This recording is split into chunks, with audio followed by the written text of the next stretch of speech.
வணக்கம் எல்லாருக்கும். இன்றைக்கி பார்க்கவே விளங்கி இருக்கும் கருணக்கிழங்கு பிரட்டல் வைக்க போகிறேன்.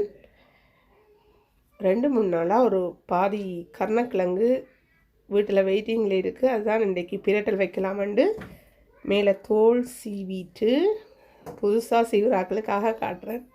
தோலை சீவிட்டு கொஞ்சம் துண்டு துண்டாக வெட்டிட்டு பெரிய துண்டாக வெட்டி முதல் தோல் எல்லாம் சீவிட்டு அதை தண்ணியில் வடிவாக கழுவி எடுத்துட்டு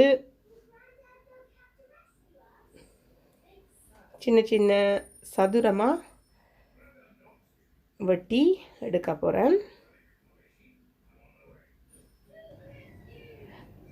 ஓகே, இப்படித்தான் வெட்டி வச்சிருக்கிறேன். இதுக்குள்ள ஒரு லைட்டாக உப்பு சுவை வர்ற அளவுக்கு கொஞ்சம் உப்பு கலக்க போகிறேன்.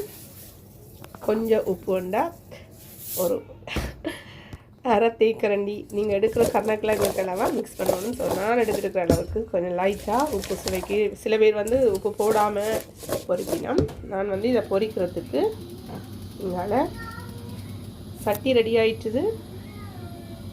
எண்ணெய் தேவையான அளவு சூரியகாந்தி எண்ணெயில் தான் பொரிக்க போகிறேன். ஓகே, எண்ணெய் சூடாயிட்டுது. கருணக்கிழங்கு எடுத்துருக்க அவ்வளவு இந்த ஒரே சட்டியில் போடலாம். ஓகே, அவ்வளோத்தையும் பொரிய விட போகிறேன்.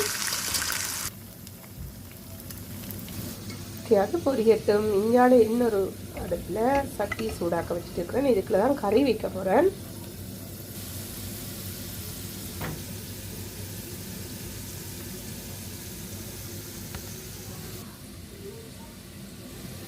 வெங்காயம் வதங்குற அளவுக்கு தேவையான எண்ணெய் ஒரு மேசக்கரண்டி அளவில்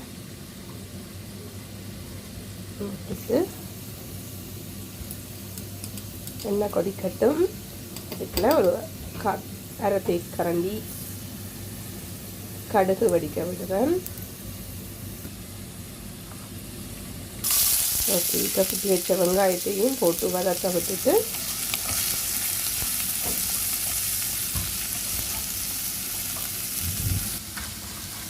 அதுக்கு நீங்கள் வெங்காயம் வதங்கட்டும். பொரிஞ்சிட்டு இந்த கருணக்கிழங்கு வச்சுட்டேன். வெட்டி வச்ச உள்ளி,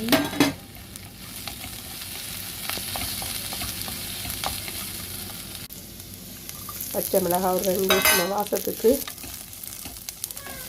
எல்லாம் உள்ளி முதலும் போடலாம், பச்சை மிளகாய் பிறகும் போடலாம். ஆனால் எல்லாத்தையும் கருக விடாத வடக்கு தாளித்து எடுத்தால் சரி. வெந்தயம் கழுவி நான் கொஞ்சம் எப்போவுமே வெந்தயத்தை உடனே கழுவி போட்டால் அதில் ஒரு சுவையும் வித்தியாசமாக இருக்கும். அதே சமயம் துப்புரவாகவும் இருக்கும். அதனால் இந்த வடிவில் போட்டுட்டு தண்ணியை போட்டு கழுவிட்டு நான் கையில் கழுவி வடிக்கலாம் கீழே போட்டு பட்டுறோம். நான் இப்படித்தான் போடுறேன்னா. ஓகே, அது வதங்கிட்டுது. இப்போ வளமையாக பாவிக்கிற யாழ்ப்பாணத்து கிங் தூள்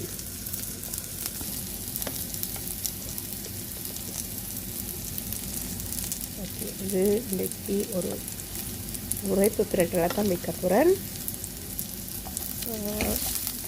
இந்த தூளையும் அதில் போடைக்க அந்த தூள் மனம் கொஞ்சம் கெதியாக போயிடும். ஓகே, இங்கால கொஞ்சம் புளி, அந்த புளியை நான் கொஞ்சம் ஒரு புளி கணக்க தேவையில்லை. மீன் குழம்புகளுக்கு விடுற மாதிரி புளி தேவையில்லை. இதை நான் தண்ணியாக கரைச்சி வச்சுருக்கேனே தவிர கொஞ்சம் புளி தான் விடுறேன். கட்டை அப்படியே அடியில் வந்துடும். தெரிஞ்சு நீங்கள் படித்தும் விடலாம். ஓகே, இதை இப்போ இப்படியே கொதிக்க விட போகிறேன். ஒரு அரை கப் தண்ணி விட்டு தான் கொதிக்க விட போகிறேன். ஊர்லேருந்தா தண்ணி பால் விடுவினம்.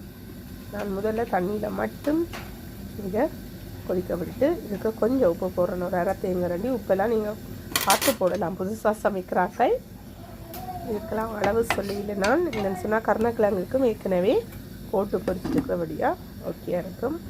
இதை அப்படியே ஒரு 5-8 நிமிஷம் மூடி விட்டு கொதிக்க விட்டுட்டேன். இப்போ திறந்து பார்க்கையும் கொஞ்சம் தூள் மணம் அடிக்குது தான். அதனால் திறந்து விட்டால் தான் கொஞ்சம் இன்னும் கொஞ்சம் தூள் மணம் போகும். அதுக்கிடையில் தேங்காய் பால்,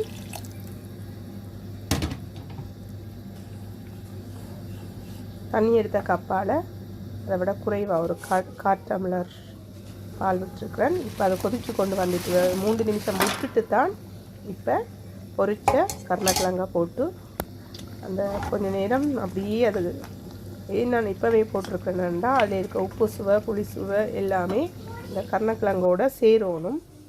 இப்போ கருவேப்பிலை வந்து நான் இதை கையாலேயே பிச்சு போட போகிறேன். ஆனால் கேமரா ஒரு கையில் ஒற்றை விரலால் பிச்சு காட்டுறேன். ஆனால் நான் பிறகு போடைக்க நல்லா ஃபுல்லாக பிச்சுட்டு போடுறேன். ஏன் இதை இப்போ போடுறேன்டா எனக்கு விருப்பம் அந்த கருவேப்பிலை பச்சை மணமாக வெண்ணெயில் வதங்கிக்க அந்த தன்மையும் குறைஞ்சிடும். சிலதுகளுக்கு தாளிக்க போடுவேன், சில கறிகளுக்கு இப்படி இறக்கிறதுக்கு முதல் போட்டால் இந்த வாசமும் நல்லா இருக்கும். அதோடு அந்த கருவேப்பிலை இந்த சத்தும் வந்து எங்களுக்கு சேரும். ஓகே, நல்ல பிரட்டலாக வந்துட்டு இப்போ தூள் மணம் வந்து இல்லை, நல்லா வறண்டு கொண்டு வந்துட்டுது. ஓகே, சுவையான ஒரு கருணக்கிழங்கு பிரட்டல் ரெடி ஆகிட்டுது. மிளக்கரை சமைக்கிற நாளில் இது நீங்கள் செஞ்சீங்கன்னா நல்லாயிருக்கும். ஓகே, உங்களுக்கு இந்த வீடியோ பிடிச்சிருக்கும் அப்படின்னு நினைக்கிறேன். பார்த்தீங்களா அந்த எண்ணெய் ததும்ப நல்லா அந்த எல்லாமே கறி கிழங்கோடு சேர்ந்து இருக்குது. ஓகே, இன்னொரு வீடியோவில் பார்க்கலாம். நீங்கள் இப்போ தான் என்னுடைய வீடியோ முதல் தடவை பார்க்குறதா இருந்தால் என்னுடைய பழைய வீடியோக்களை பார்க்குறதுக்கும் புது வீடியோக்களின் நோட்டிஃபிகேஷன் வரதுக்கும் சப்ஸ்கிரைப் பண்ணி வச்சுக்கொள்ளுங்க. நன்றி.